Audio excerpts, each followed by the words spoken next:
أيتامنا بلا أب، أمهاتنا مثل أرامل، نتعب ولا راحة لنا، سقطت أكاليل رأسنا، لذا انظر إلى عارنا، قد صار ميراثنا للغرباء، وبيوتنا للأجانب صارت.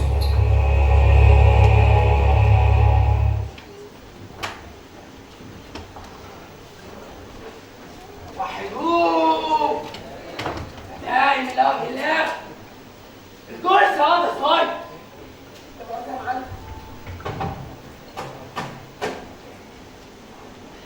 يا سلام يا سلام يا ولا توبيا، الحنوتي لما يسعد يجي له 5 كتت عايزين يتفقوا. الرزق اللي يطلع من مجنون يا معلم. اصلك ايه يا صاير؟ ابدا يا معلم، قصدي يعني ان الرزق ده بتاع ربنا. الله يرحمك يابا. ده قبل ما يموت تعالي دعوه بحياتي كلها. وايه اللي بيعود يا معلم؟ قال لي روح يا ابني يكتب لك في كل خطوه ميت. يا سلام الله يرحمك يابا. عارف يا واد صغير، انا ورثت المهنه دي وانا عن جيت. انا ورثت الامل يا اخي. انت بتقول ايه؟ ابدا يا معلم. كمل يا معلم. طب يا ياسر يا حبيبتي في المنطقه. انا جدي الكبير دفن المقوقس الكبير، وجدي الصغير دفن المقوقس الصغير. اما بقى جدي الوسطاني دفن المقوقس لا يا حبيبي، يمرض المقوقس الوسطاني. امال ايه؟ احنا عيله ما تدفنش الا الناس الهايلايت وبس. يا معلم يا حبيبتين محترمين. عارف يا ولد صغير، انا مره زمان كنت واقف في نفس المكان اللي انت واقف فيه ده، راح ايه خرجني عفريت جن ابن جن.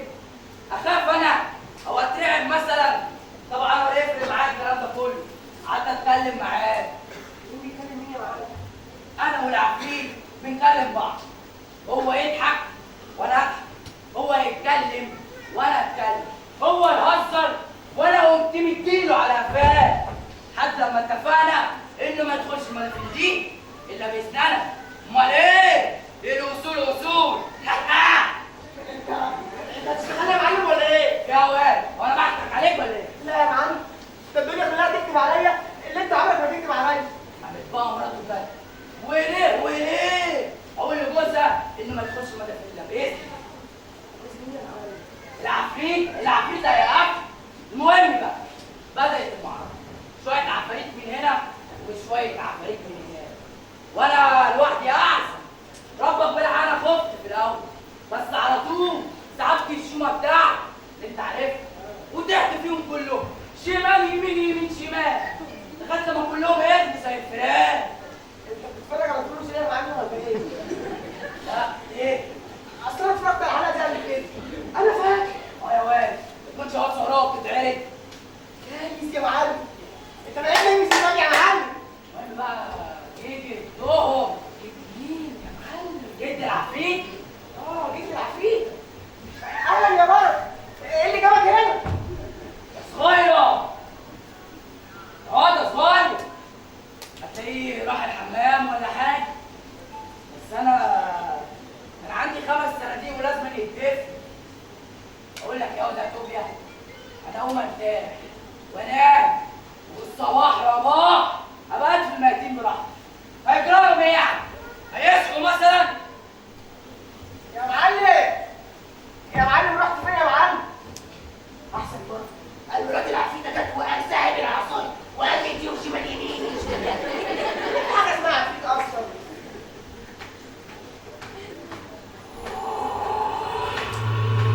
صغير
مش فارقه كتير. المهم انا عاوز اشرب. تشرب؟ هو الملك بيعكس ولا ايه؟ انا بقول لك انا عاوز اشرب. حاضر يا باشا، هجيب لك كوبايه ميه، وعندك احلى كوبايه ميه يا استاذ طارق الميت. الانسان ممكن جدا انه يموت، لكن انه يدفن لا، لازم يفكر. لازم يفكر ويحاول ويعلي صوته. الموت لازم يحصل، لكن من حقي اني اعرف وقته. لا الجو حر قوي في الصندوق، وكمان مفيش تكييف. احنا لازم نرفع قضيه على صاحب المنازل دي. مين اللي يسمع كلام ميتين بس؟ لازم يكون في ديمقراطيه يا قمر. ديمقراطيه كنا خدناها واحنا عايشين. في يا قمر المال، انت قلبت الحكايه دراما كده ليه؟ وبعدين انت شايف الموضوع مش ناس احباط، كفايه الاحباط اللي احنا فيه. وبعدين ما تخليك فريش كده، ده احنا حتى افطرك. وعندك احلى كوبايه ميه يا استاذ ثابت الميت.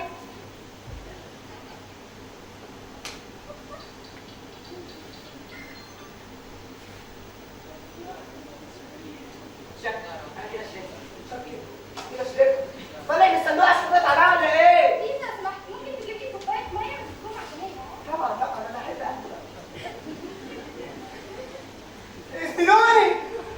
يوه لا بقى حرام عليك، مش عارف اشتغل، مش عارف اعمل اي حاجه من الصبح. عايز احضر البروجكت عندي تصوير. هو ايه ده؟ البريد هنا مش ممكن. انا جيت اتخرج، كان لازم اموت في الصيف يعني؟ ماله شيء اشتكى؟ اللي هو هيبقى امتحاني. شوف يا عمر،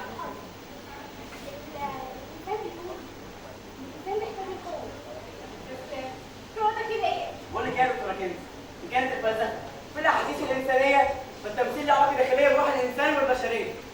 ثم انا مش فاضل، انا عندي جروب. التمثيل له علاقه داخليه لمعادله البشريه. الحب الابدي والمجد الاخر. ما الفرق بين الحياه والموت؟ الانسان والانسانيه. الحب الابدي والمجد الاخر. ما الفرق بين الحياه والموت؟ والانسان والانسانيه. الانسان ممكن يفرح، ممكن يزعل، وممكن يفضل على غيره. اين الانسان؟ الانسان ممكن يدوس على غيره. وهي فين الانسانيه؟ راحت فين؟ الدمار. وهنا تكون علامة الاستفهام. أين الإنسانية في هذا المجتمع؟ انتوا اللي عملتوا فينا كده؟ اللي عملتوا بدنيتنا كده؟ بس هيصير يا جماعة. هي كده الحكايه كده. يا جدعان ده انتوا مش كنتوا ميتين؟ ودلوقتي؟ برضه ميتين. امال ايه اللي انا شايفه قدامي ده؟ اللي انت شايفه ده هو الحقيقة، الواقع. الحياة، العدل، وده حقنا من الحياه. وايه هو الحق؟ إن احنا نصرف الحقيقي، وايه هو الحق؟ ان احنا نحقق احلامنا. ازاي وانتوا ميتين؟ احنا ما بنتفنش دلوقتي. ليه نتفق قبل ما نحقق احلامنا؟ خلاص أنا تعبت وزهقت. إحنا عايزين إنسانية بدون نهاية. حكمونا لو كنا مسلمين. ومرقونا لو كنا محترمين. تروحوا لمين؟ البني ادمين. هم فين البني ادمين؟ يمكن نايمين. لا صحيح، وضميرهم نايم، وعيونهم مغمضين، عينهم مغمضين عن فلوس وجه النايمين. يا جماعه الشباب الكبير ده انا مش فاهم اي حاجه. بص يا صغير، فعلا موت، بس مش عايزين ندل. هي فعلا هو ده كان هيبقى الذكر. انت يا ابني احنا بلايين، احنا لينا مطالب قبل ما نتفق. ايوه مش تقول لي كده من الاول، كده كده وهي طيب. بقى مش عارفين تدرسوا ايه؟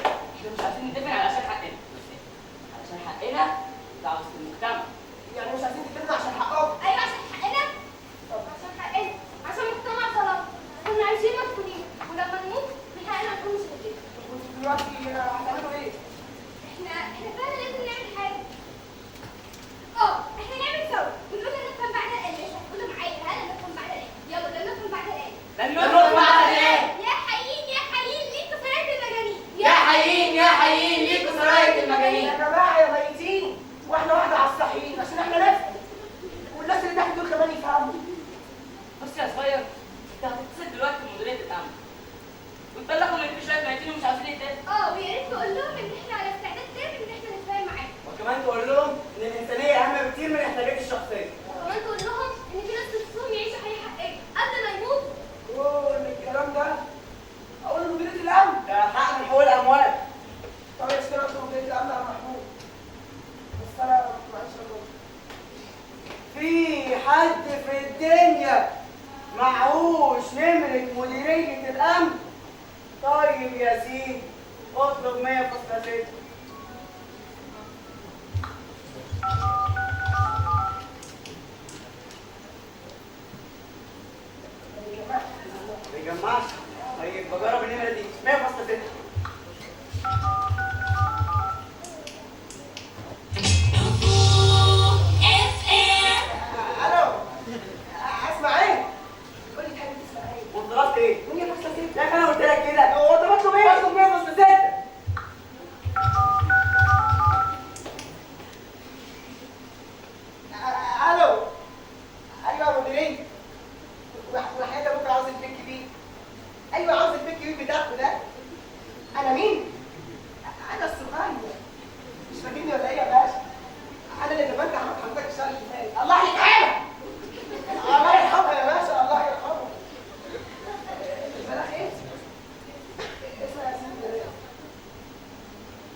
شويه تهديد ومش عايزين يتدربوا. اسمع كده يا باشا. لا نفهم بعض الايه؟ لا نفهم بعض الايه؟ طيب بسرعه بقى. سلام بقى. اهلا سلام. اصل جاي لي شويه الميه. لحقوني بالمستشفى. معانا يا استاذ مجدي ومش عاوز تدفن؟ ازاي اتدفن واسيب؟ ازاي اسيب الوكاله؟ هو انت خايف يا استاذ مجدي؟ شعبي حاطط كده فين؟ استاذ مجدي احنا كلنا اولادك في الخير، بس كنا عاوزين نعرف بس احنا ايه بالنسبه لك؟ اول لا يا سيدي. أرادك إزاي يا أستاذ مجدي؟ ده إحنا كلنا اتظلمنا من الحياة. العمليه ذات تبقى تاخد بالك. احنا قلنا مداخل الكنيسه ولا ايه يا جدعان؟ لا يا استاذ مجدي احنا كنا محتاجين مين؟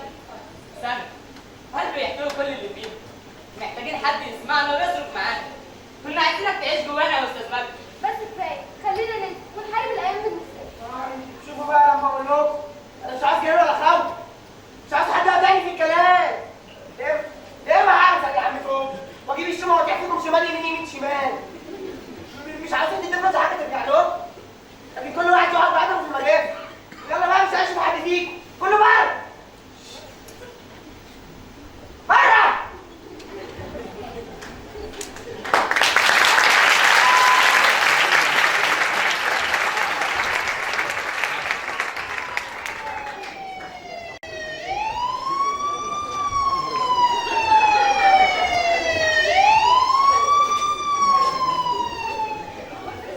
انت مالك لازقه فيا كده ليه؟ يا فندم ده طبق صحفي خطير. مستقبلي كله مبني عليه. وانا مالي؟ لازقه فيا كده ليه؟ قول لك بس فين حالي؟ عايز اشوف شغل. شغلك؟ شغل إيه يا أبو شغل؟ ايوه شغلي. بنت الحبيبي بقى كل عمليه اعملها تطبلي كده الله. على جميع الميتين اللي جوه. ارفعوا ايدكم لفوق. انا شايف كل واحد فيكم اي حاجه كده ولا كده اضرب في الاتجاه. هيضرب في البتنجان. كان هتجيبه زي عم كوبري. بنتكلم يا استاذ مجدي. يا جماعه لازم نتكلم. هو هيبقى بسرعه كمان. وحياة مامي على جثتي اللي لسه معفنة. احنا لو اتفقنا يبقى سكتنا عن حقنا ويبقى هما اللي كسبوا. ما ماتش كوره ولا ايه يا استاذ؟ ده في كوره ومولين. وايه الفايده من اللي انتوا بتعملوه دلوقتي؟ يعني نبقى مصريين في الحياة والنص كمان هي يا أستاذ مجدي. أنت شايفنا يعني محبطين مش واقفين الإحباط. إيه ده؟ ده حرجناش. دول طلعوا ميتين. وجرانا صغير ايوه انا عندي بقى.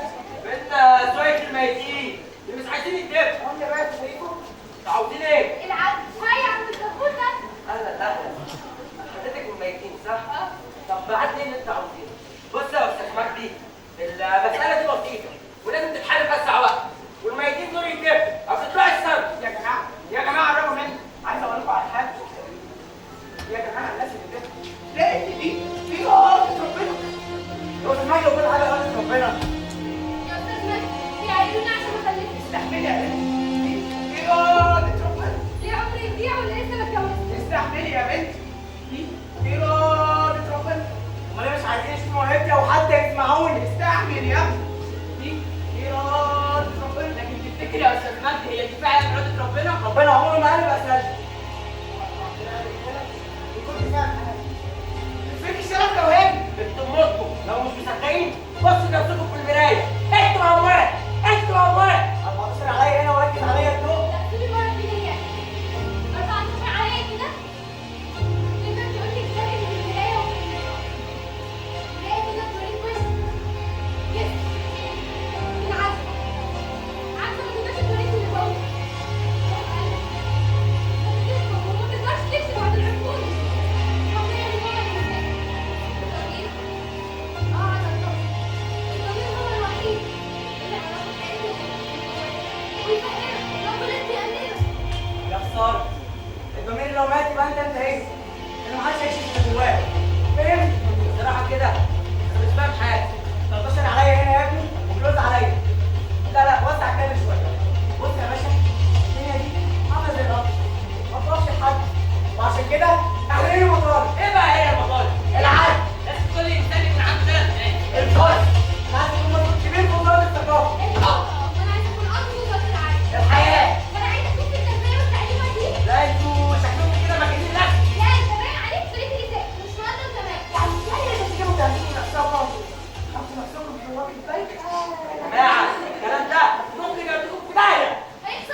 المهمات اللي اتوجهت لك؟ لا انا ما عملتش حاجه. ازاي كل الناس اعترفت عليك؟ انتوا بتعملوا معايا كده ليه؟ حتى لو كل الناس اعترفت عليك. انا ما عملتش حاجه، انا مظلوم. ليه بتعمل كده يا اسلام؟ ما حصلش يا استاذ مجدي. انت مكانك في الشارع، انت مكانك بره الشارع. كفايه كفايه ارجوك، كفايه يا رب، كفايه.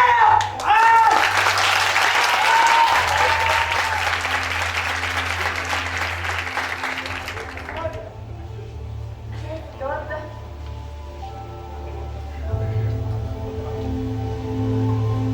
شايف الجواب ده؟ هو الجواب ده يا سام. ارجوك يا رجاله. عايز ايه مراتك؟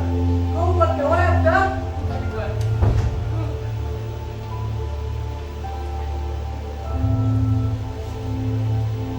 اجازني يا ليه؟ اجازني يا ليه؟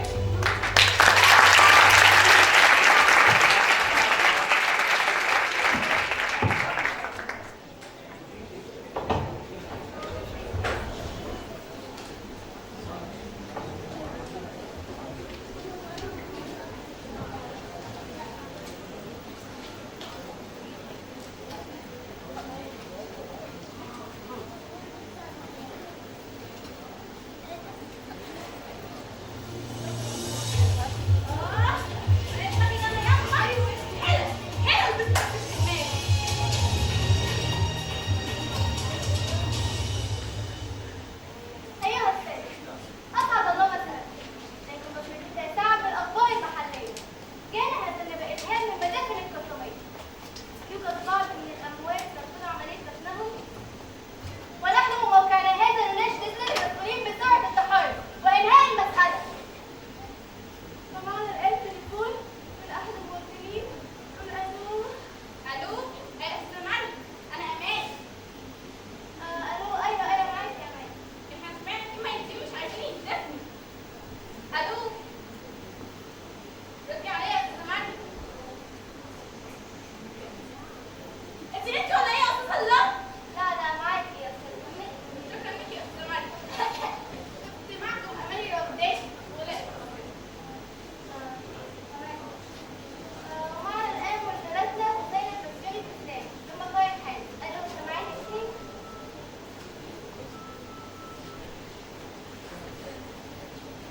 سامعاني يا أخينا؟ الو؟ ايوه يا استاذة مريم. ممكن اعمل الاسئله عندي في المكاتب؟ بصراحه بقى كده يا مريم، طبعا ما هينفعوا عمليه الدفن. البعض يقول اننا سيتحول الى شوارع بعيده. دي مقارنه عليها، والبعض الاخر يقول انه منطقه بعد ظهر التكليف وقلبنا على موضوع المساله حساسيه الوضع والامور معقده وهذه الطريق غير مستقره. مساء الخير يا فندم، ممكن اخذ من سنتك ثواني؟ معلش فاكر يا ابني، كنا كاميرا 4 وهنا العصر. حاطط تخيل الفيلم ده فيلم جديد لكن هو يكون في عون كده حته كوميديان وشغل يوناني والنهايه سلسله مش الحياه.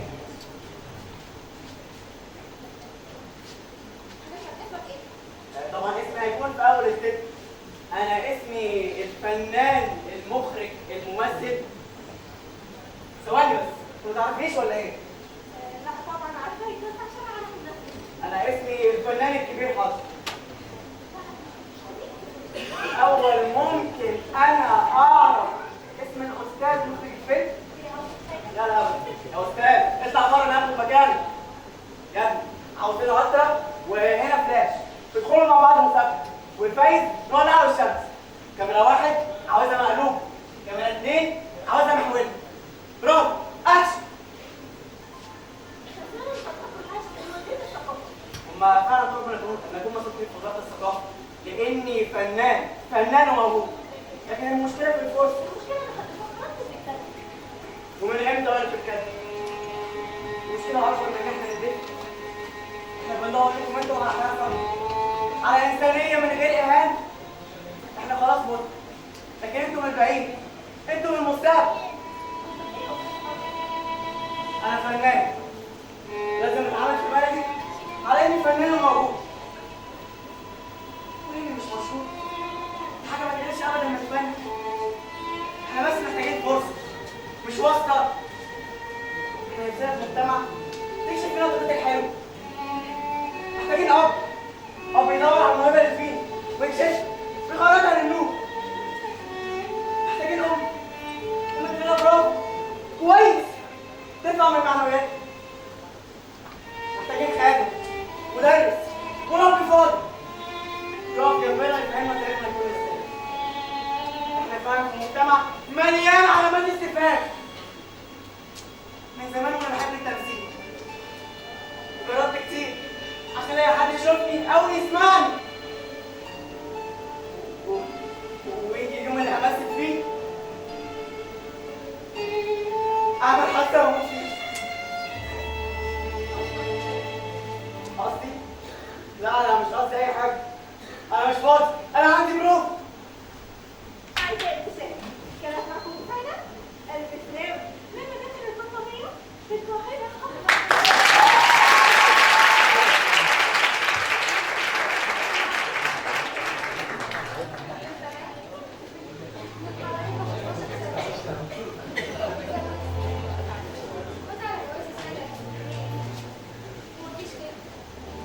الكل قاعد يعيط، الكل ذبحوني ببساطة. إذا بإنسان مريض من حياته وبعد 15 سنة خلفت. اليوم اللي هخلف فيه أيوة 15 سنة إهانة وذل وعذاب. والفرحة يا ستي موت علينا حق. أنا مش عارفة لكن ليه الإهانة والظلم؟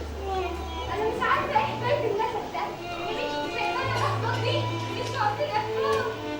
عارفين عليا كده هنا يا ابني؟ ايه يعني يا ستي؟ ما هو عندك هنا مثلا اليوم اللي همثل فيه مت من الفرح. حد اموت فيه نفسي. يا جماعه انا عايز اتكلم معاكم في كده. اتكلم يا استاذ مجدي، عاوز تقول ايه؟ بس المجد عاوز يقول ان احنا لازم نتفق. يبقى أنت مش فاهمني يا أستاذ مجدي. طب عايزين نعمل لكم ايه تاني؟ هو أنت عملت عشان حاجة أصلا يا أستاذ مجدي؟ انا بحب عمري علشان اخدمه وجاي تطلب مننا اننا ننهي حياتنا من تاني. انا بقول لكم الحقيقه واللي لازم يحصل. انا بحبكم والدليل ان انا قدمت حياتي علشان إزاي؟ فكروا زمان.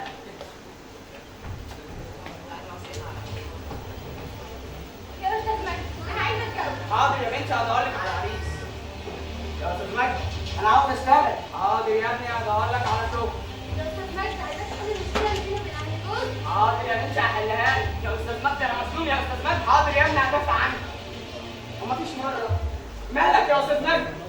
تعبان مرتاح كويس كله عاوز يتكلم بينا وماشي بروحي. انا انسان واللي انا زيكم.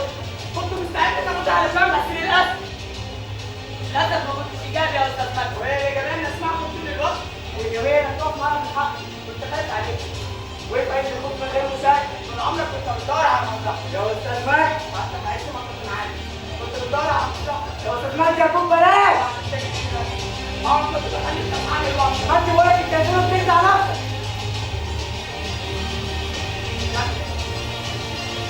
كمل اللي حصل من الحل بتاعك. سامحني يا استاذ مجدي. بس احنا محتاجين ارشاد. احنا محتاجين تقف جنبنا. كنا عاملين زي ورق الشجر. نقع كل يوم واحد ورا التاني. العيله خليك معايا زي زمان. أيوة ارجع يا ابني كده قد زمان. حامي عننا وخايف عننا.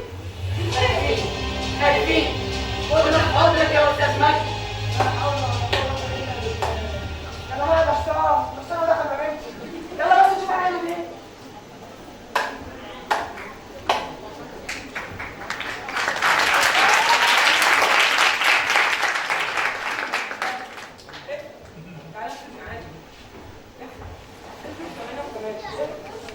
ايه حضرتك مني؟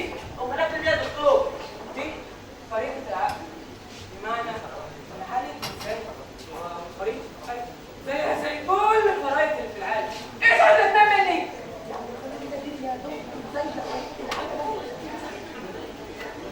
يا بني ادم اصحى ما تنامش مني.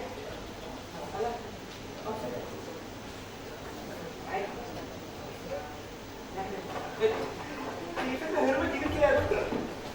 معايا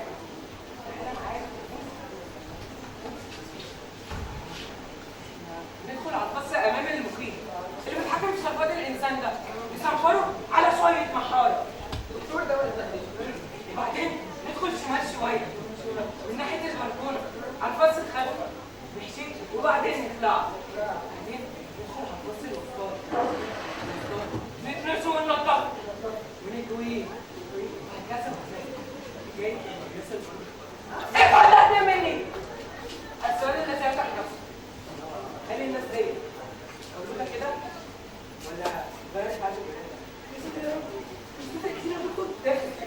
الناس ما مولودة كده واخدين فكرة ده يقول لي خليت غيروا بعد الولادة يبقى الناس هم اللي غيروه هم اللي خلوه فكرة الرب الحاجة دي يبقى نعالج الإنسان الأول نعالج الانسان الاول. ودي أكبر علامة استغلال السؤال اللي سألته عن نفسه امال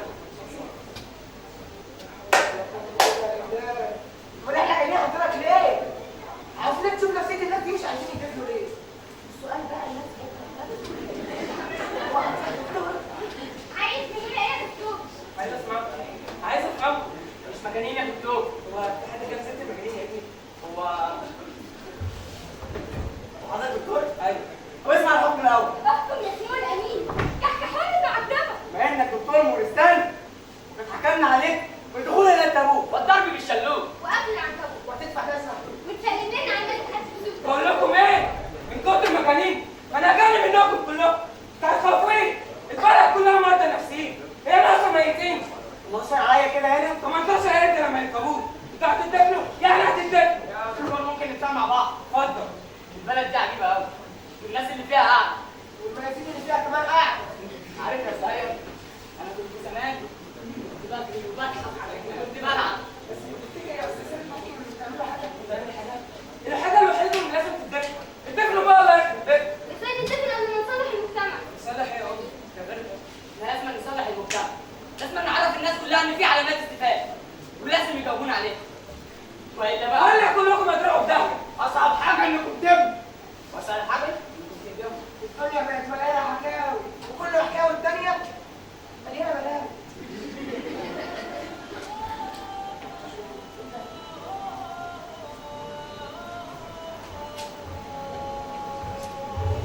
درست الفلسفه وانا في الكليه حبيت ماده نيش اتفقنا ان احنا نرتبط فاول لما خلصنا عايز يجوا يتقدموا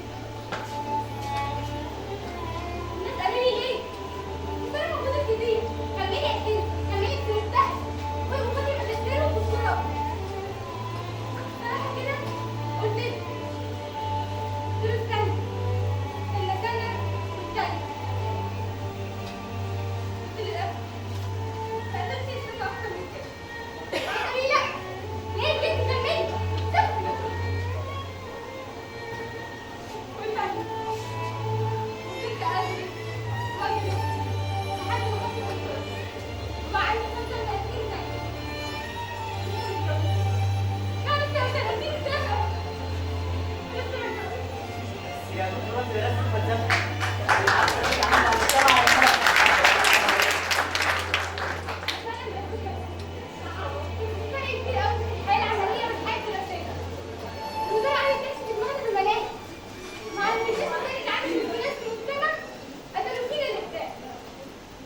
قول لي يا صاير ده ايه حكايه كده يا استاذ سالم انا اول مره في حياتي حد يسالني على كده. انا من كام سنه كده كنت ماشي في حته موضوع في شاب صغير مسك عربيه للاسف وايه اللي حصل شلت واحد عليه وجيت بيه لحد المستشفى. بس للاسف مات والله وجيت امشي قبل السوق. مين دول الحكومه والبوليس يا استاذ سالم. انت مين وجاي منين وايه اللي حصل؟ ورموني الارض اللي حكم عليا سنه سنه. ازاي وانت مظلوم اقول لهم لا مش انا ما عنديش عربيه. يقولوا لي لا انت لحد مستقبلي طبعا من اخر سنه ليا في كليه الهندسه. حرام يعني انت باين عليك مسكين مش شايف وقت مستقبلي في شاب صغير بيشوف على الدنيا للاسف. وعملت ايه؟ لا السؤال ده ما توجهش ليه. ده توجه للناس والمجتمع والقوانين. والله لو انت مكاني كنت عملت فيه ايه؟ زعلان استفهام ومحتاج اجابه. اكيد طلعت بيه على المستشفى لا طبعا.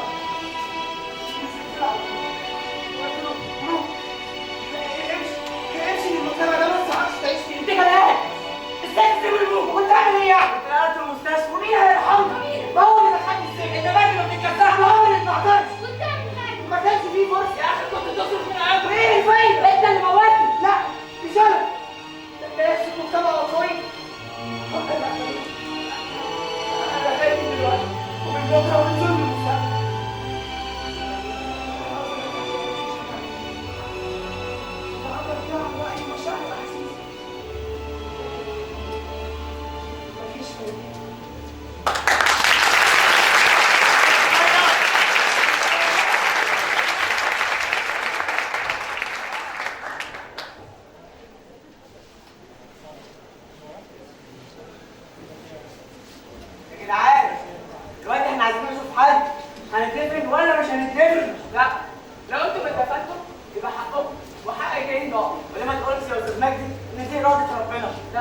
دي مش إرادة ربنا. ليه؟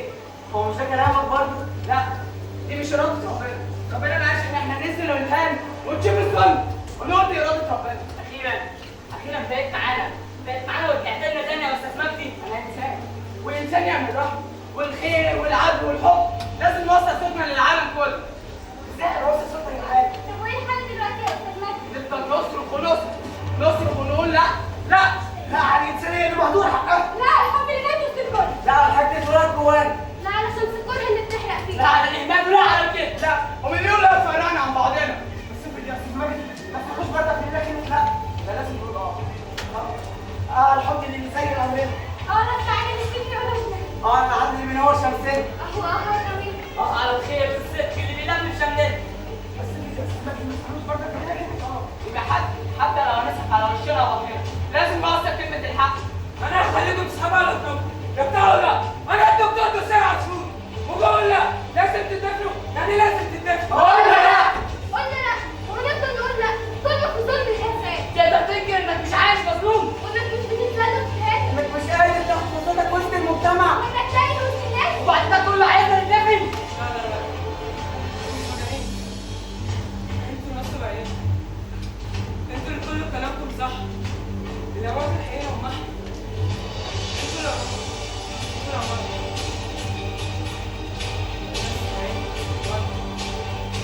احنا الأموات الحقيقية. طول ما احنا عندنا نعيش في الأمل يبقى الأموات الحقيقية هم احنا. مش ممكن اسيبك.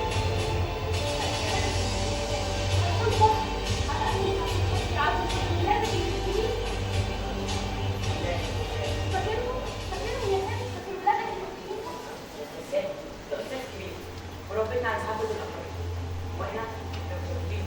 فهنا ده هنا كمان انتم بالعكس. انا كنت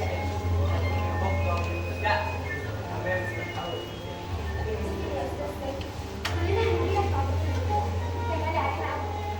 الحياة مع عندنا كلام هيكون هوا جوه ازاي؟ اجمل حاجه شفتها اتعلمنا منك كتير. سفينه مليانه حب وامان وسعاده لكل ياه لسه فاكر انك ظلماني. لسه فاكر كل كلامي. لسه فاكر كلمه انت خاين يا زاهد. لا ما تخافيش. انا عمري ما هسيبك. عارفه ايه؟ لان انا كنت عن الظلم. واللي دافع عن الظلم عمره ما يعرف يسلم ابدا. انا خلاص هديت. بس قبل ما اتفق نفسي يتفق معايا مع الظلم. نفسي كل انسان فيكم يكون عنده 3 ولاد. نفسي تسمعوا لصوت ضميركم. صوت ضميركم اللي يعرفكم الصح من الغلط. ايوه صوت ضميركم. صوت ضميركم اللي هينور لكم حياتكم ويعرفكم الطريق. انا هكتب. ايوه هكتب. يا لهوي يا خرابي. حماتي دي اللي جابت هنا.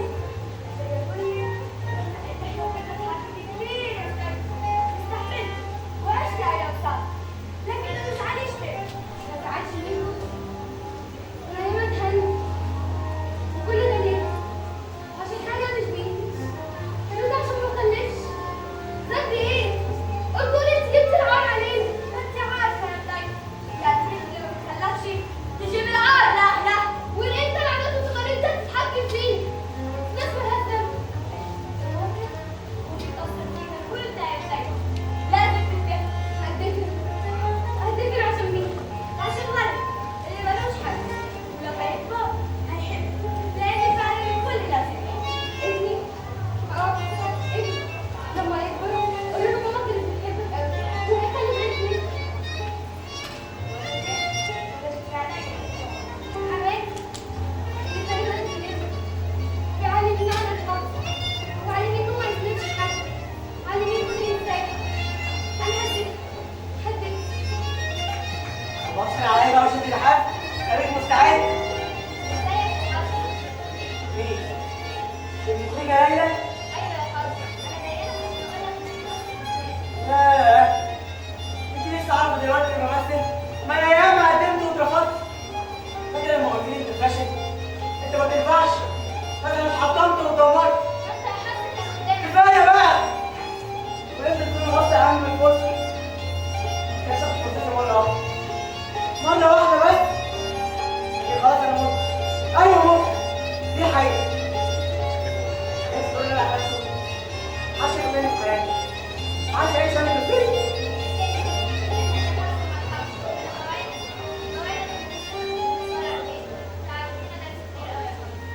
خلاص انا هدفن وعايز تسمعوا لكل الناس. ما تكتبش الحاجات الحلوه اللي جواك.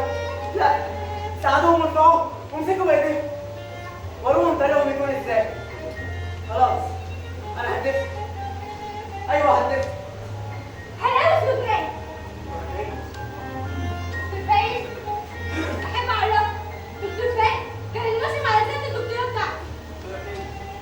دكتورة شاطرة وإنسانة عظيمة. كل حياتك عشان دراستك، عشان كده كل دكاترة بتقول لك مش لازم تدرسي. مفيش كلام أقول لك مش لازم تدرسي. دكاتره مش دول نفس الدكاتره اللي قالوا لي لا يا كريم كان ايه؟ مجتهد. قلت لهم انا جاي عليك وهسافر معاك. قال لي لا انت مجتهد يا كريم كمل. روحي موجوده في جدتي. هو مش موجود بس مضاعف. حياتي كلها ضاعت معاك. لا يا كريم. كنت بضاعة. اتعلمت أجيال. انت اجيال. أيوه. اتعلمت أجيال. وعلمتنا إحنا كمان حاجات كتيرة في الحياة. شفنا الفرق بين الكلام النظري والحياة. عشان كده انا هدفت بس نفسي يهتم بالانسان اكتر من كده شويه. ويا ريت ما يقدرش منه الابداع. هدفت انتوا هتمشوا تسيبوني ولا إيه؟ انسان كويس قوي يا صغير. مع السلامه. أنا كده بعترض. نفسي ورقة واحدة أعترض. أنت قلبك كبير أوي يا صغير. أنا اتعلمت منكم كتير أوي. نفسي أكون معاكم. وعلشان كده لازم تتعلم الناس يا صغير. بس أنا مجروح. الدم اللي هينزل من جسدك هو الحب اللي هينزل. لا أرجوك خدوني معاكم. فكرة يا صغير. اجري هنا قوم هنا قوم اجري حارب عيش إنسان. اجري احزن غني علي صوتك علي كمان وكمان. ألفنا إيه ديان.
يا فتاح يا عليم، يا رزاق يا كريم، نشوف شغلنا بقى.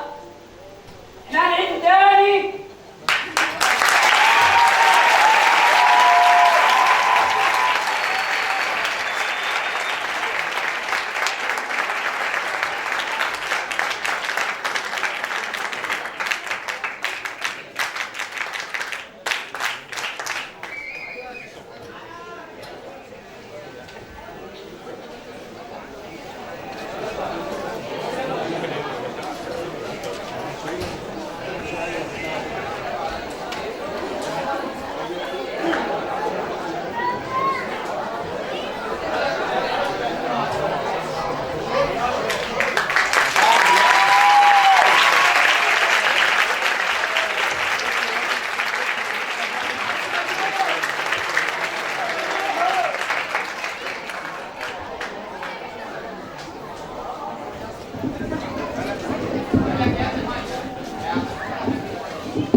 ممكن استاذن اللجنه استاذ اسماعيل يحيي بس الاولاد؟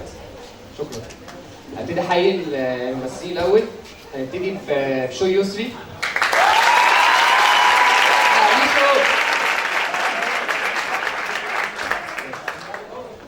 ستيفن عماد. رامي امين. مايا رامي. رامي عاطف. سولو سعيد. مارتن ابراهيم. ساندي وائل. مريم عادل. كارين مينا. بارسينا وديع. بشوي رافع. مريم جرجس. مينا عماد. وهويد سامح. مريم اشرف. كليوباترا فايز. مينا صفوت.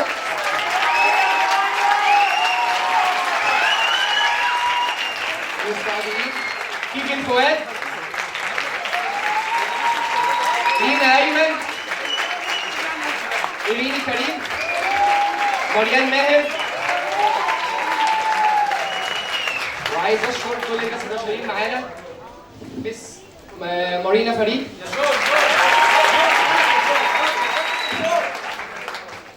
تمام.